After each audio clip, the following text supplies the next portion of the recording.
欢迎来到热点新闻频道，请订阅并关注以获取最新资讯。徐凯首演反派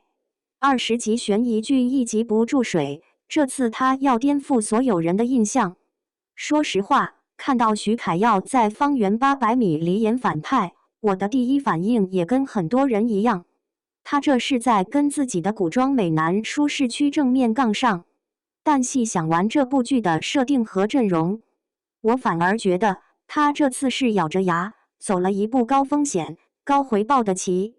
先从剧本身说起，《方圆800米》只有20集，上线平台是腾讯视频，类型是年代悬疑。光是这3个信息放在一起，就能看出来主创不像是来凑数的。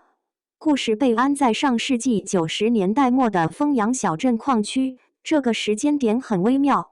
时代的缝隙刚刚被撕开，观念、权力和欲望都在往外冒头。一具无名女尸打破小镇表面的平静，旧案、新案交织在一起。许凯演的陈辉和丁永岱演的父亲陈洪兵被卷进这场迷局。这里有个很关键的设定，他们是被卷入，而不是披挂上阵去破案的正义方。换句话说，这不是传统的刑侦模式，不是警察追凶，也不是天选侦探一路开挂，而是把人物丢进灰色地带，让你分不清他到底是受害者、见证人，还是藏得最深的那一个。这种身份模糊的角色最考验演技，因为他每一个眼神、每一次撒谎或沉默，都可能在观众心里改写他的人设。一旦浮夸，人物就会变成工具人；一旦单薄，悬疑感就会塌。站在徐凯的角度看，这就是一次玩命式的转型。翻翻他的履历，古装剧几乎撑起了他一半的代表作，《延禧攻略》里的富察傅恒，《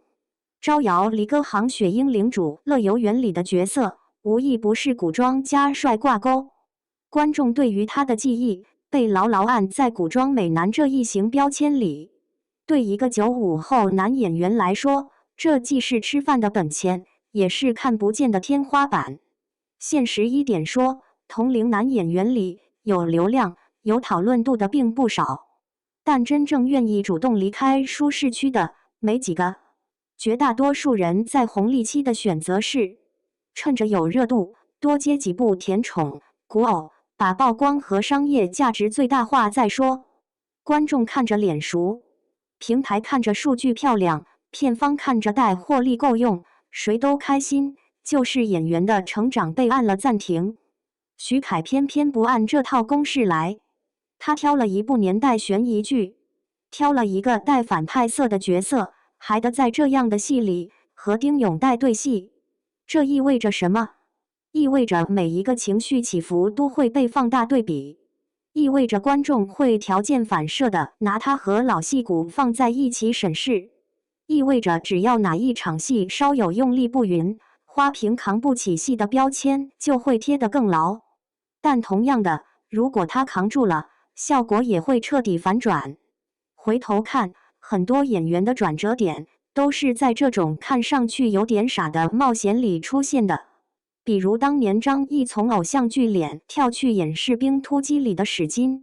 硬生生从边缘脸变成可信赖的班长。再比如朱一龙从古装偶像角色走向人生大事里的殡葬师莫三妹，让观众第一次把演技和他的名字彻底绑定在一起。那一刻，他们的身份不再只是长得好看、挺有流量，而是你给他一个好角色，他能撑起来。徐凯现在面前的方圆800米，很有可能就是这样的转折点。再说阵容，只要看到丁永岱3个字，很多老观众的心就会先放下一半。大明王朝1566里他演的严嵩，人民的名义里他演的赵丽春，那种不动声色就让人发凉的气场，基本已经成了国产剧里高压感的参考标准。他坐在那里，哪怕一句台词都没说，观众也会下意识地绷紧一点。这一次，他在剧里演的是徐凯的父亲陈洪兵，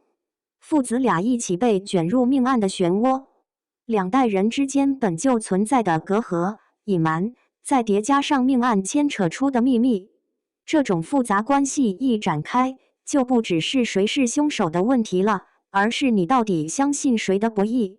对于徐凯来说，这种对戏是最残酷也是最扎实的训练。对手越强，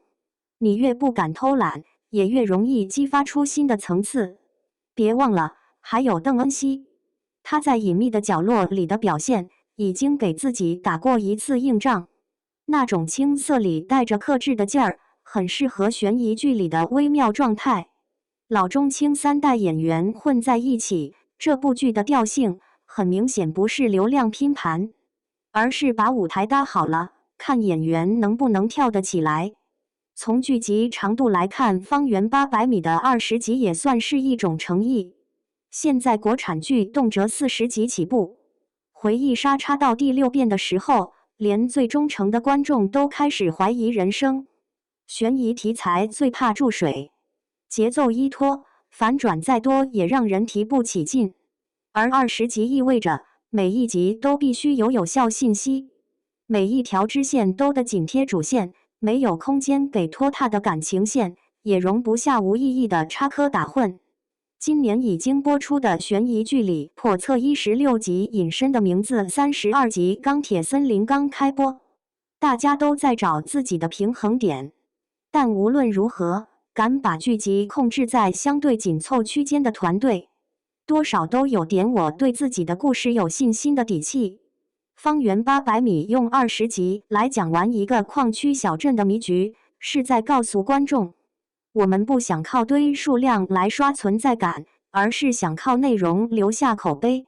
如果再把时间线拉到整个4月，悬疑赛道还有一场看点十足的对照。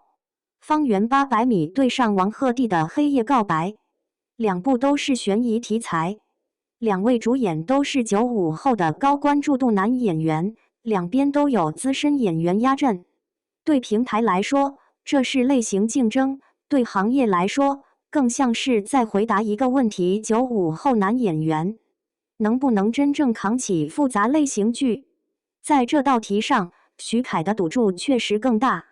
他不只要证明我也能演悬疑，还要证明我能演好一个带反派色的复杂人物。对观众来说，如果他表演的不够细腻，很容易把反派演成脸谱化的坏人；但如果能把角色的矛盾、犹豫、欲望都说服人，一部戏就可能彻底改写大众对他的看法。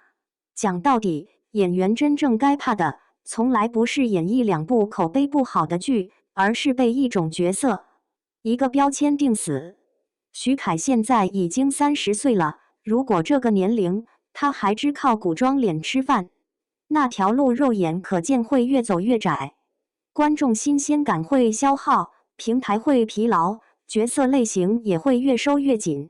可如果他能在方圆800米里把一个矿区小镇的灰色角色演得让人相信，甚至让人害怕，那他就有机会开辟一条全新的路。从古装美男升级为可以交给他重角色的演员，从富察傅恒到矿区里的可疑人物，从光鲜的古装到带泥土味的年代悬疑，这一步确实跨得大。但职业生涯有时候就是这样，你不可能永远站在同一块安全的地板上，只用一个角度面对观众。总有那么一个时刻，要冒一次险，看自己到底能不能扛得住。4月17日，剧在腾讯视频上线。这一次，我不会再只盯着他在镜头里好不好看，